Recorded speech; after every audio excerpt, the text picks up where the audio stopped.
નમસ્કાર, આવતીકાલેમાં આપનું સ્વાગત છે અને આવતીકાલે કેવી રણનીતિ મદદરૂપ થઈ શકશે અને કયા સંકેતો પર નજર રાખવી જોઈએ એની ચર્ચા સાથે હાજર છું હું ઝરણા અરકંઠી.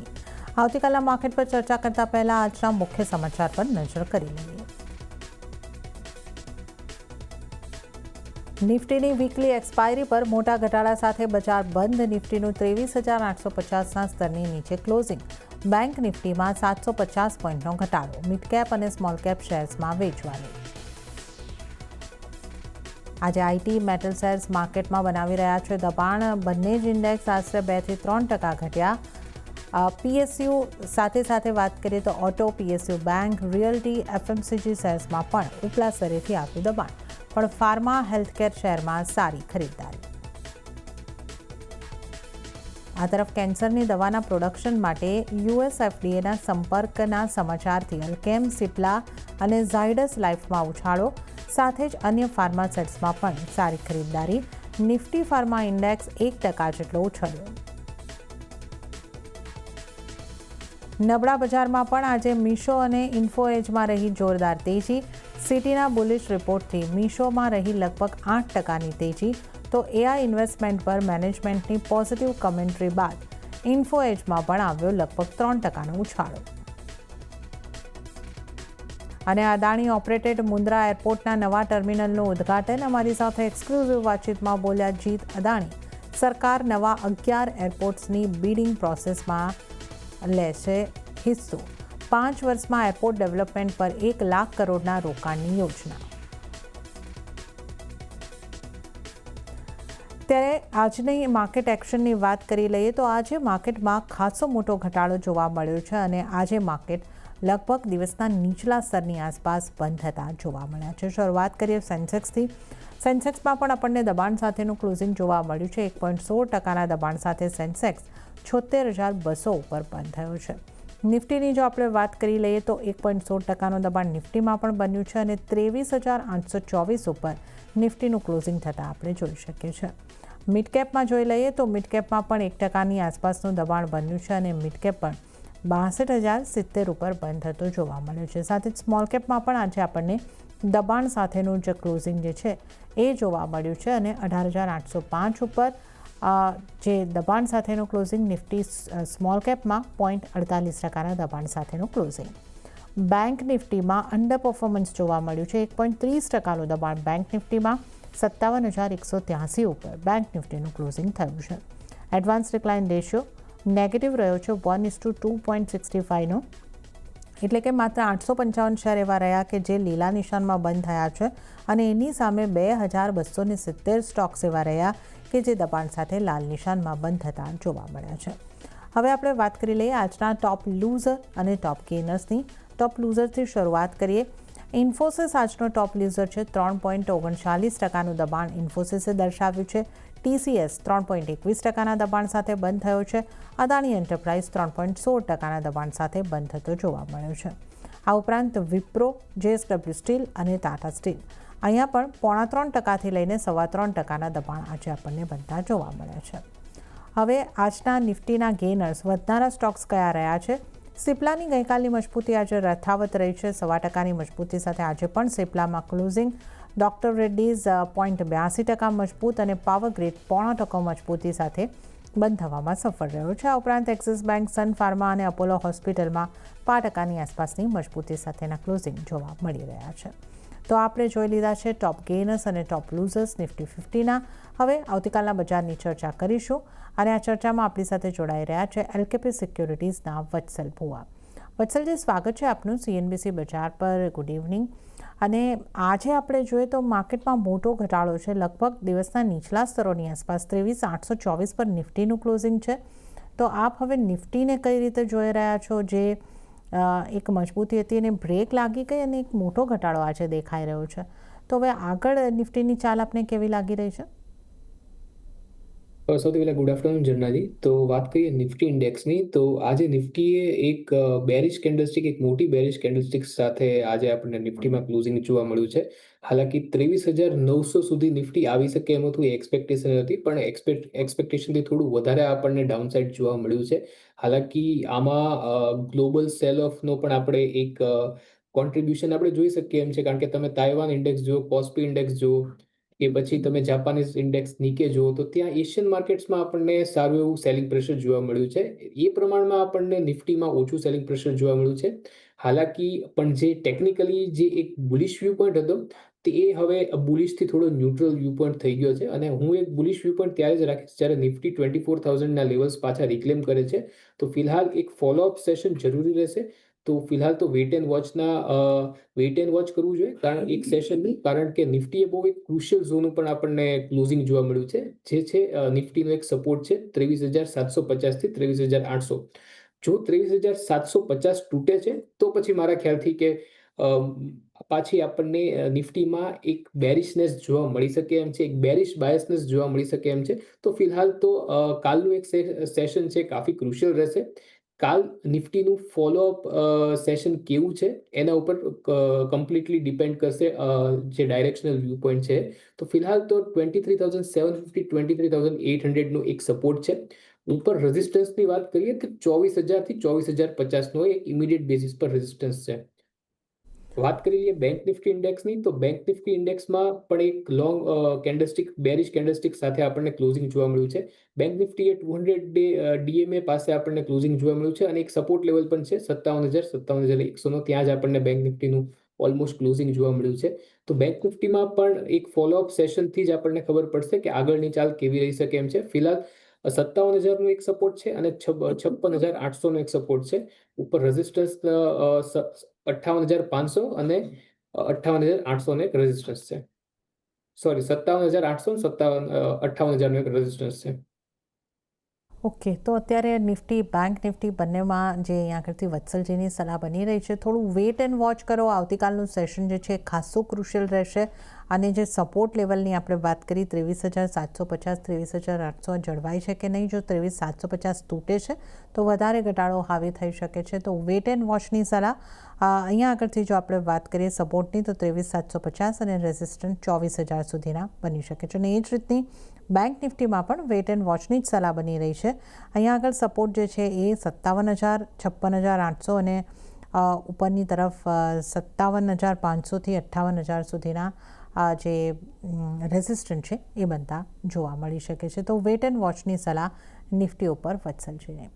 ત્યારે જ નિફ્ટી ઉપર અન્ય નિષ્ણાતો કઈ રીતની સલાહ આપી રહ્યા છે એના ઉપર નજર કરી લઈએ. બોનાન્ઝા પોર્ટફોલિયોના વિરાટ જગડની સ્ટ્રેટેજીની વાત કરીએ તો એમણે નિફ્ટીને સેલ કરીને ચાલવાની સલાહ આપી છે. 23,800થી તમે વેચીને ચાલી શકો છો. ટાર્ગેટ તેઓ નીચેની તરફ જોઈ રહ્યા છે 23,500નો, અને સ્ટોપલોસ 24,000નો રાખીને ચાલવાની સલાહ વિરાટ જગડ તરફથી. ત્યારબાદ તેજી મંદીના જતીન ગેડિયાની સલાહ ઉપર નજર કરીએ. એમણે પણ સેલ કરીને ચાલવાની સલાહ આપી છે. ટાર્ગેટ તેઓ જોઈ રહ્યા છે 23,730 અથવા 23,650 સુધીનો, અને સ્ટોપલોસ 23,950નો રાખવાની સલાહ જતીન ગેડિયા તરફથી બની રહી છે. તો બેરિશ વ્યૂ નિફ્ટી ઉપર આપણા ત્રણેય નિષ્ણાતોનો અહીંયા આગળથી બનતો જોવા મળી રહ્યો છે. ત્યારે જ નિફ્ટીની સ્ટ્રેટેજીની તો વાત કરી. હવે આપણે વત્સલજી સાથે સ્ટોક્સ અને સેક્ટર્સની ચર્ચામાં આગળ વધીશું. મેટલ સેક્ટરથી શરૂઆત કરીએ. વત્સલજી, સૌથી વધારે ઘટાડો આ સેક્ટરની અંદર જોવા મળ્યો છે. નિફ્ટી 50થી વાત કરીએ તો JSW steel, Tata steel, Hindalco, આ બધા કાઉન્ટર 3.5%થી 3%ની આસપાસનું દબાણ દર્શાવી રહ્યા હતા. નાલ્કો, હિન્દઝિંક આ 4.5-6, નાલ્કોમાં 6%નું દબાણ છે, હિન્દઝિંકમાં 4.5%ની આસપાસનું દબાણ. તો બધા જ કાઉન્ટર આપણે મેટલ સેક્ટરના જોઈએ.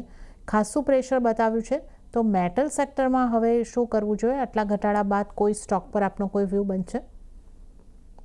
જી, મેટલ સેક્ટરની વાત કરીએ તો મેટલ સેક્ટરે નિફ્ટી મેટલ ઇન્ડેક્સની વાત કરીએ તો નિફ્ટી મેટલ ઇન્ડેક્સે આજે 50 ડીએમએની નીચે ક્લોઝિંગ આપ્યું છે. તો ક્લિયરલી સ્ટોકમાં જે કરેક્ટિવ ફેઝ છે એ ઇન્ટેન્સિવ થતો હોય એવું દેખાઈ રહ્યું છે. તો ઓવરઓલ જે મેટલ સેક્ટર છે એની માટે એક બેરિશ વ્યૂ પોઈન્ટ કરંટ લેવલથી બની રહ્યો છે. ફિલહાલ જો ઇન્ડેક્સના સપોર્ટની વાત કરીએ તો 12,400 પર જે 100 ડીએમએ છે ત્યાં ઇન્ડેક્સનો એક સપોર્ટ બની રહ્યો છે. પણ ઓવરઓલ જો વાત કરીએ તો એક બેરિશ વ્યૂ પોઈન્ટ રાખીને મેટલ સેક્ટર પર ચાલવું જોઈએ, અને સેલ ઓન રાઇઝની સ્ટ્રેટેજી રાખવી જોઈએ. તમે દરેક મેટલ, ગમે તે મેટલ સ્ટોક તમે વાત કરો, નેશનલ એલ્યુમિનિયમ, હિન્ડાલ્કો કે પછી ટાટા સ્ટીલ, દરેકમાં એક બેરિશ પેટર્નનું ફોર્મેશન છે. દરેક સ્ટોક પોતાની જે ક્રુશિયલ શોર્ટ ટર્મ અને મિડ ટર્મ જે ડીએમએ છે EMA છે એની નીચે ટ્રેડ કરી રહ્યા છે. તો ફિલહાલ તો ઓનલી લોંગ ટ્રેડરે મેટલ સેક્ટરથી દૂર રહેવું જોઈએ અને સેલ ઓન રાઇઝની સ્ટ્રેટેજી મેટલ સેક્ટરમાં અપનાવીને ચાલવું જોઈએ.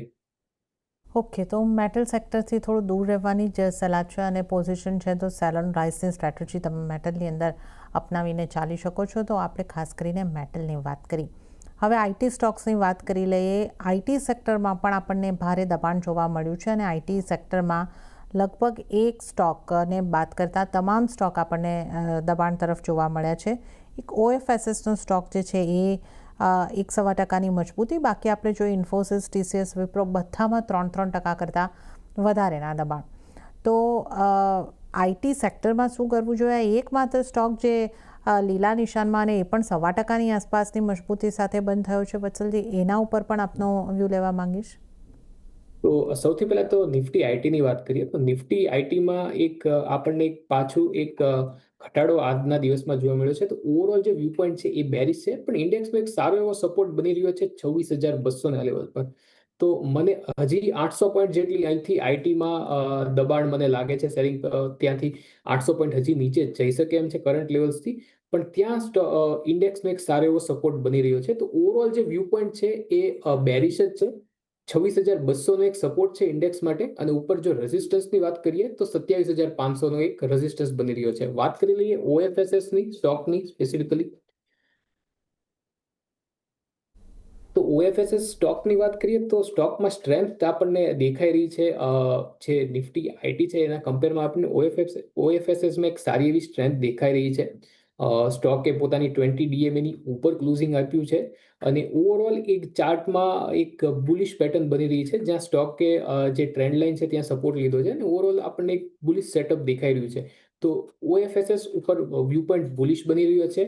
ઉપર સ્ટોકમાં પોટેન્શિયલ અપસાઇડ 10,500 સુધીની છે અને સ્ટોકનો એક સરસ એવો સપોર્ટ બની રહ્યો છે 9,300 ઉપર અને 9,000 ઉપર.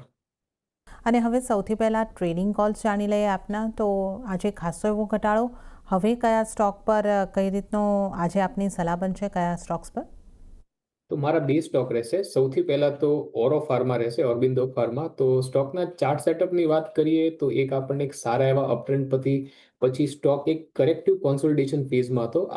આજના જે ડેવલપમેન્ટ્સની વાત કરીએ તો આજ સ્ટોકે પોતાના સ્વિંગ હાઈ ઉપર ક્લોઝિંગ આપ્યું છે. 1406 ઉપર જે સ્વિંગ આવ્યો હતો એની ઉપર સ્ટોકે ક્લોઝિંગ આપ્યું છે. આપણને એક કોન્ફિડન્ટ ક્લોઝિંગ સ્ટોકમાં જોવા મળ્યું છે.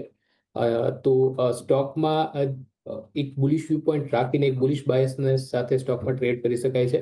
1534 જે સ્ટોકનું ક્લોઝિંગ હતું ત્યાં બાય કરી શકાય એમ છે. 1480નો એક સ્ટોપ લોસ રહેશે અને જે 2 ટાર્ગેટ રહેશે એ 1590ના રહેશે અને બીજો જે ટાર્ગેટ રહેશે એ 1630નો રહેશે. તો ઓર્બિંદો ફાર્મા પહેલો સ્ટોક રહેશે. બીજો જે સ્ટોક રહેશે એ છે એથર એનર્જી. તો એથર એનર્જીના ચાર્ટ સેટઅપની વાત કરીએ તો આજે આપણને જે રાઇઝિંગ ટ્રેન્ડ લાઇનના જે સપોર્ટ ઉપર આપણને સારી એવી બાઇંગ ઇમર્જ થતી જોવા મળી છે સ્ટોકમાં. સ્ટોકે પોતાની 20 DMA રિક્લેમ કરી છે. તો સ્ટોકમાં એક બુલિશ વ્યૂ પોઈન્ટ રાખીને ચાલવાનું રહેશે. 1006 સ્ટોકનું ક્લોઝિંગ હતું. 965નો એક સ્ટોપ લોસ રહેશે અને ઉપર જે એક્સપેક્ટેડ ટાર્ગેટ છે એ સ્વિંગ હાઈ જે 1060ના છે એ એક્સપેક્ટેડ ટાર્ગેટ છે સ્ટોકમાં. ઓકે, તો 2 સ્ટોક જે વત્સલજીને સારા લાગી રહ્યા છે, ખરીદારી તરફની સલાહ, બુલિશ વ્યૂ જે બની રહ્યો છે. એક તો ઓરો ફાર્મા પર ખરીદી કરીને ચાલો, તો આજના ક્લોઝિંગ લેવલની આસપાસથી જ તમે ખરીદી કરીને ચાલી શકો છો. ટાર્ગેટ જે છે એ 1590 અને 1630 સુધીના બની શકે છે. 1480નો સ્ટોપ લોસ ધ્યાને રાખીને ઓર્બિંદો ફાર્મામાં ખરીદારી કરવાની સલાહ.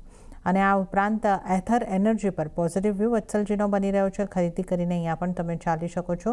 1060ના ટાર્ગેટ અને 965ના સ્ટોપ લોસને ધ્યાને રાખીને એથર એનર્જીમાં ખરીદારી કરીને ચાલી શકો છો.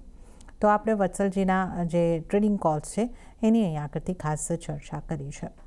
હવે આપણે વત્સલજી વાત કરી લઈએ બેંક્સની. ખાસ કરીને PSU બેંકમાં ઘટાડો આવતો આપણને જોવા મળ્યો છે. આમ તો તમામ બેંક્સ આપણે કહી શકીએ, પ્રાઇવેટ બેંકમાં પણ ઘટાડો હતો. PSU બેંકમાંથી SBI 2%ની ઉપર નરમાશ બતાવી છે. યુકો બેંક હોય, આ બધી બેંકમાં પણ ખાસા ઘટાડા રહ્યા છે. HDFC બેંક પ્રાઇવેટમાંથી 2%નું દબાણ બન્યું. ICICI બેંક પણ 1% દબાણ સાથે બંધ થતી જોવા મળી છે. મોટાભાગની બેંક લાલ નિશાનમાં દબાણ સાથે બંધ થઈ છે. બેંક્સના કોઈ કાઉન્ટર ઉપર આપની સલાહ બનશે? જી જો વાત કરીએ પીએસયુ બેંકની ખાસ કરીને વાત કરીએ તો આજે એક નિરાશાજનક આપણને ક્લોઝિંગ જોવા મળ્યું છે કારણ કે એક સારું એવી આપણને એક અપવર્ડ્સ કોન્સોલિડેશન જોવા મળતું હતું એનું આજ આપણને એક ક્યાંક ને ક્યાંક એક માઇનર બ્રેકડાઉન જોવા મળ્યું છે તો અને જે ઇન્ડેક્સ છે એને તે આઈ થિંક 20 DMA ની નીચે ક્લોઝિંગ આપ્યું છે તો ઓવરઓલ જે વ્યૂ પોઈન્ટ છે એ પીએસયુ બેંક છે બેન્કિંગ સેક્ટર ઓવરઓલ જે બેન્કિંગ સેક્ટર છે એમાં વેઇટ એન્ડ વોચનું રહેશે વ્યૂ પોઈન્ટ રહેશે તો કાલનું સેશન એક કાફી ઇમ્પોર્ટન્ટ રહેશે જો કાલના સેશનમાં આપણને એક રિકવરી જોવા નથી મળતી તો મારા ખ્યાલથી ઓવરઓલ બેન્કિંગ સ્પેસમાં આપણને થોડું કરેક્શન જોવા મળી શકે એમ છે તો કાલનું સેશન ખૂબ જ ઇમ્પોર્ટન્ટ રહેશે નિફ્ટી પીએસયુ બેંક હોય કે નિફ્ટી પ્રાઇવેટ બેંક હોય કે અન્ય કોઈ બેંક હોય કારણ કે આજે તો આપણને ઓવરઓલ બેન્કિંગ સ્પેસમાં તે આપણને એક કરેક્શન જોવા મળ્યું હતું પ્રોફિટ ટેકિંગ જોવા મળી હતી કે તો બેન્કિંગ સ્પેસમાં આજે આપણને ખાસું પ્રેશર બનતું જોવા મળ્યું છે તો આજે બેંક્સમાંથી કોઈ વ્યૂ ખાસ બાય તરફનો કે સેલ તરફનો નથી બની રહ્યો આવતીકાલના સેશનને જોવાનું રહેશે વેઇટ એન્ડ વોચની સ્ટ્રેટેજી અહીંયા આગળથી અપનાવીને ચાલો એ સલાહ બની રહી છે પણ જે મજબૂતી તરફના સ્ટોક રહ્યા એમાંથી એક તો ફાર્મા સ્ટોક હતો જેનો આપણે એક સ્ટોકની વાત જે કરી છે ઓરબિંદો ફાર્મા એ આપણે અહીંયા આગળથી ઉલ્લેખ કરી લીધો છે આ ઉપરાંત સિપ્લાનીમાં પણ આપણે ગઈકાલે પણ તેજી જોઈ હતી ને આજે પણ કન્ટિન્યુ થઈ સનફાર્મા પણ પોઝિટિવમાં બંધ થવામાં સફળ રહ્યો છે તો આમાંથી કોઈ સ્ટોક આપને સારો લાગે છે વત્સલજી જી સિપ્લાની વાત કરીએ તો સિપ્લામાં હાલાકી આપણને હાયર લેવલ્સથી થોડું સેલિંગ પ્રેશર જોવા મળ્યું છે અને સ્ટોકમાં એક કોન્ફિડન્ટ ક્લોઝિંગ જોવા નથી મળી પણ નેવરધેલેસ સ્ટોકમાં આપણને 200 DMA સ્ટોકે રિક્લેમ કરી છે તો ઓવરઓલ જે ચાર્ટ સેટઅપ છે એ ઇન્ડિકેટ કરે છે કે એક ડાઉન ટ્રેન્ડ પછી સ્ટોકમાં આપણને એક રિકવરી ફેઝ જોવા મળી શકે એમ છે તો કરંટ લેવલ્સથી સ્ટોક પર વ્યૂ પોઈન્ટ બુલિશ બની રહ્યો છે સ્ટોકમાં પોટેન્શિયલ છે હજી 7 થી 8% પોટેન્શિયલ છે અને stock can go towards 1540 levels તો સ્ટોકનો એક સપોર્ટ બની રહ્યો છે 1390 લેવલ પર જે ઇમિડિયેટ સપોર્ટ બની રહ્યો છે પોઝિશનલ જે સપોર્ટ બની રહ્યો છે 1360 પોઝિશનલ સપોર્ટ બની રહ્યો છે તો ઓવરઓલ સ્ટોક સિપ્લાની વાત કરીએ તો વ્યૂ પોઈન્ટ બુલિશ બની રહ્યો છે 1540 સુધી સ્ટોક જઈ શકે એમ છે અને નીચે સ્ટોકનો એક સારો એવો સપોર્ટ બની રહ્યો છે 1390 તો કરંટ આજના ક્લોઝિંગ પર બાય કરીને ચાલી શકાય એમ છે કારણ કે વ્યૂ પોઈન્ટ બુલિશ બની રહ્યો છે સ્ટોકમાં કે તો સિપ્લામાં પણ ખરીદી કરીને ચાલી શકો છો આજના ક્લોઝિંગ લેવલની આસપાસથી અને અહીં આગળ 1540ના ટાર્ગેટ બની શકે છે 1390નો સ્ટોપલોસને ધ્યાને રાખીને સિપ્લામાં ખરીદી કરીને ચાલી શકો છો આ ઉપરાંત ભારત ફોર્જનું કાઉન્ટર પણ લગભગ 2.25%થી વધારેની મજબૂતી સાથે બંધ થતું જોવા મળ્યું છે તો આ કાઉન્ટર આપને કેવું લાગે છે ડિફેન્સની જો ઓવરઓલ વાત કરી લેવી હોય તો અન્ય કોઈ કાઉન્ટર આપને સારા લાગે છે વત્સલજી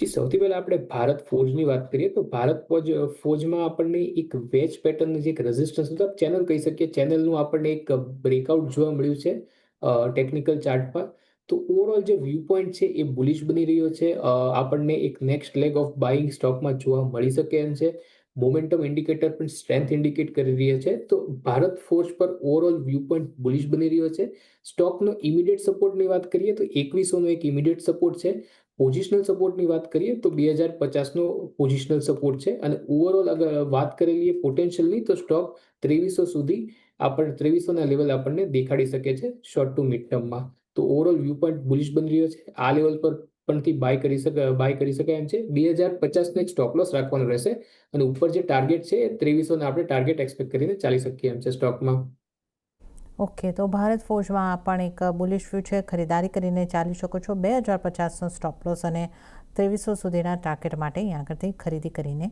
ચાલી શકો છો ઓટો સ્ટોક્સની વાત કરી લઈએ ઓટો સ્ટોક્સમાં આપણે જોઈએ તો અશોક લેલેન્ડમાં 3.5% કરતાં વધારેનું દબાણ બનતું જોવા મળ્યું છે અને આ ઉપરાંત જો આપણે જોઈ લઈએ અન્ય ઓટો સ્ટોક્સમાં પણ એમએનએમમાં પણ દબાણ સાથેનું કામકાજ બંધ થયું છે બજાજ ઓટો ત્યાં પણ 1.5%થી ઉપરનો ઘટાડો જે આવતો આપણને જોવા મળ્યો છે મારુતિનું કાઉન્ટર એક 5%ની મજબૂતી સાથે લીલા નિશાનમાં બંધ થયું છે તો ઓટો કાઉન્ટરમાંથી કોઈ કાઉન્ટર પર આપનું ખાસ સલાહ બનશે વત્સલજી જી ઓટો કાઉન્ટરની વાત કરીએ તો સૌથી પહેલા તમે વાત કરી અશોક લેલેન્ડની તો અશોક લેલેન્ડમાં તો ક્લિયરલી એક બેરિશ વ્યૂ પોઈન્ટ બની રહ્યો છે સ્ટોક ડિસેન્ડિંગ ચેનલમાં ટ્રેડ કરી રહ્યો છે અને ચેનલના રેઝિસ્ટન્સ પોઈન્ટ પરથી તે સેલિંગ પ્રેશર જોવા મળ્યું છે ઉપરથી સ્ટોક બધી જે crucial short term mid term ને લોંગ ટર્મ મૂવિંગ એવરેજની નીચે ટ્રેડ કરી રહ્યો છે આરએસઆઈમાં પણ આપણને એક હિડન બેરિશ ડાયવર્જન્સ દેખાઈ રહ્યું છે, જે ઇન્ડિકેટ કરે છે કે જ્યાં બેરિશનેસ છે એનું આપણને કન્ટિન્યુએશન જોવા મળી શકે એમ છે, બેરિશ સેન્ટિમેન્ટનું. તો ક્લિયરલી એક સેલ ઓન રાઇઝનો વ્યૂ પોઈન્ટ બને છે. તો સ્ટોકને સેલ કરીને ચાલી શકાય એમ છે. 140નો ટાર્ગેટ રહેશે અને ઉપર જે તમારો સ્ટોપ લોસ રાખવાનો રહેશે એ 155નો રહેશે. ઓટો કાઉન્ટરમાંથી મને જો કોઈ બે સ્ટોક સારા લાગતા હોય તો એક છે આઈશર મોટર અને મારુતિ. તો આ બંને સ્ટોકમાં આપણને રિલેટિવ સ્ટ્રેન્થ દેખાઈ રહી છે. તો વાત કરી લે આઈશર મોટરની. તો આઈશર મોટરને એકવાર બાય કરીને ચાલી શકાય એમ છે. નીચે તમારા એક સ્ટોપ લોસ રહેવો જોઈએ 7300નો અને ઉપર મારા ખ્યાલથી સેક્ટોરિયલ સપોર્ટ મળશે તો સ્ટોક 8000ના લેવલ્સ પણ આપણને મિડ ટર્મમાં દેખાડી શકે એમ છે. તો આઈશર મોટર્સમાં બાય કરી શકાય એમ છે અને અશોક લેલેન્ડમાં સેલ ઓન રાઇઝ કે સેલ કરીને ચાલી શકાય એમ છે, શોર્ટ પોઝિશન લઈને ચાલી શકાય એમ છે. તો આઈશર મોટર્સમાં ખરીદી કરીને ચાલી શકો છો. 8000 સુધીના ટાર્ગેટ, 7300નો સ્ટોપ લોસ અને જે આપણે અશોક લેલેન્ડની વાત કરી ત્યાં સેલ કરવાની, સેલ ઓન રાઇઝ કરીને ચાલવાની સલાહ બની રહી છે. અને ત્યારે જ વત્સલજી સમય થઈ રહ્યો છે આપની પાસેથી રજા લેવાનો, તો આપના કોઈ ડિસ્ક્લોઝર? હજી આપણે જેટલા સ્ટોક અંગે ચર્ચા કરી એ મારા પર્સનલ પોર્ટફોલિયોમાં નથી, પણ ક્લાયન્ટના કે કંપનીના પોર્ટફોલિયોમાં હોઈ શકે છે. જી વત્સલજી, આપનો આભાર અમારી સાથે જોડાવા બદલ અને સમગ્ર તમામ સ્ટોક્સ અંગે સમગ્ર ચર્ચા કરવા બદલ આપનો આભાર. તો સાથે જ આવતીકાલેમાં હાલ પૂરતું આટલું જ. હાલ મને આપશો રજા, પણ વધુ અપડેટ અને સમાચારો માટે આપ જોતા રહો CNBC બજાર. નમસ્કાર.